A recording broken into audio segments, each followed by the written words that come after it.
కాదు అది. సార్, పోలవరం ఇప్పుడు ఒక ట్రాక్లో పడుతుంది. అమరావతి ఇష్యూని ట్రాక్లో పడుతుంది కూడా పడింది కదా. అంత చూస్తున్నారు. కంప కొట్టడానికే 30 లక్షలు అయింది, 36 లక్షలు అయింది కంప కొట్టడానికి. 36 కోట్లు సార్, 36 కోట్లు, 36 కోట్లు అయింది. 36 కోట్ల కంప కొట్టడానికి చేసిన కంపుకి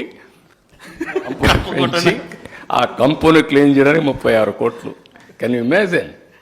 ఎక్కడన్నా ఇలాంటి విచిత్రమైన వ్యక్తులు ఎక్కడన్నా చూస్తారా మీరు? ఏం చెప్పాలి సార్? మన కర్మది. వేరే దేశాలు అయితే ఏం చేస్తారో తెలియదు కానీ నాకు మనకి అమరావతి నుంచి కూడా కొంత అమరావతి కోసం ప్రతిగా కొంత ఫండ్ వస్తుంది అనేది మనకు మొదటి నుంచి. ఇప్పుడు ఈ క్యాబినెట్ లో దానికి సంబంధించిన ఏమన్నా కాదు, వాళ్ళు కూడా చెప్పారు కదా, బయోలాటరల్ ఫండ్స్ అని ఇప్పిస్తున్నాం అని చెప్పారు. అవన్నీ తర్వాత వర్కౌట్ చేసుకుంటాం. ముందు డబ్బులు వస్తాయి, పనులు స్టార్ట్ అవుతాయి. స్టార్ట్ అయిన తర్వాత ఏ విధంగా చేయాలని వర్కౌట్ చేస్తాం. ఇవన్నీ వర్కౌట్ చేద్దాం. అమికబుల్గా అవన్నీ వర్కౌట్ చేయాలి. It is a national wealth, national project.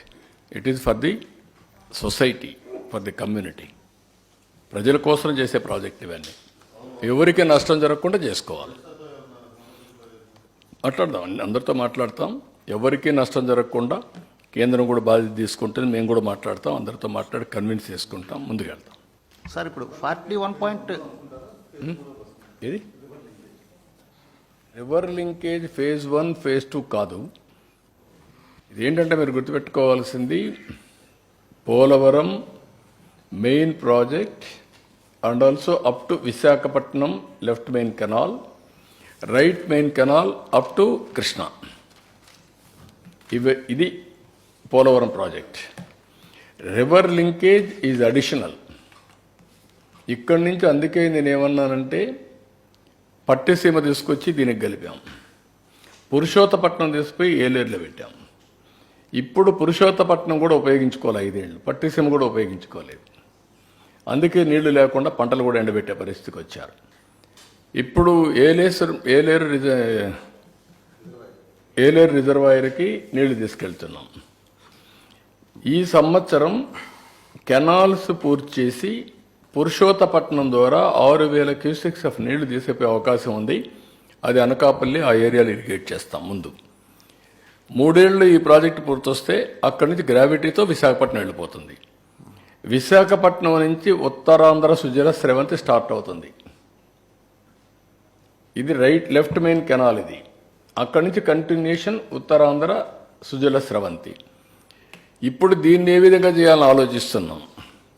ఇది అయిన తర్వాత ఇదే కెనాల్ను కూడా వెడల్పు చేయడమా, పక్కన తీసుకోవడమా తీసుకుంటే అడిషనల్ వాటర్ తీసుకొచ్చి నాగార్ సాగర్ రైట్ మెయిన్ కెనాల్కి పెన్నా లింక్లో పడేస్తాం. అది వైకుంఠపురం బ్యారేజ్ కట్టి, లేకుంటే బ్యారేజ్ లేకపోయినా పర్వాలేదు అనుకుంటే తీసిపోగలిగితే తీసిపోయేసి రైట్ మెయిన్ కెనాల్కి నాగార్ సాగర్కి ఇస్తే ఒక 150 టీఎంసీలో 60, 70, 100 టీఎంసీకి నీళ్ళు ఇస్తాం.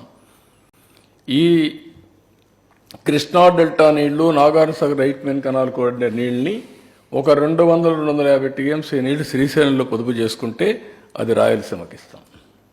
అప్పుడు రాయలసీమ బెనిఫిట్ అవుతుంది, ఇక్కడ బెనిఫిట్ అవుతుంది.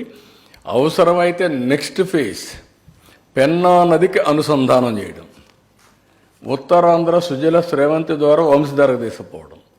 అప్పుడు నదుల అనుసంధానం 90% పూర్తి అయిపోతుంది. అక్కడి నుంచి చిన్న చిన్నవన్నీ కంప్లీట్ చేసుకోవాలి.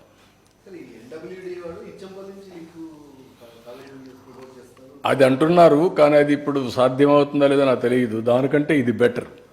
లాస్ట్లో నీళ్లు పోతాయి కాబట్టి అక్కడి నుంచి పోయినా కూడా తక్కువ నీళ్ళు వస్తాయి, ఇక్కడి నుంచి అయితే ఎక్కువ పోతాయి. మేము ఫీజిబిలిటీస్ ఎగ్జామిన్ చేస్తున్నాం. ఆ ఫీజిబిలిటీ రైట్ మెయిన్ కెనాల్లో నీళ్ళు ఇచ్చి అక్కడ ఒక ప్రాజెక్ట్ వస్తుంది, బొల్లాపల్లి రిజర్వాయర్ కడితే 100 టీఎంసీ నీళ్లు పెట్టచ్చు, 100-200 టీఎంసీ నీళ్లు పెట్టచ్చు. అది పెడితే ఆ నీళ్లు బ్యాక్ వాటర్ నాగార్ సాగర్లోకి వెళ్తుంది. ఆ రిజర్వాయర్ ఫిల్అప్ చేయొచ్చు. అక్కడి నుంచి తెలంగాణకు కూడా గ్రావిటీ తేలుతుంది.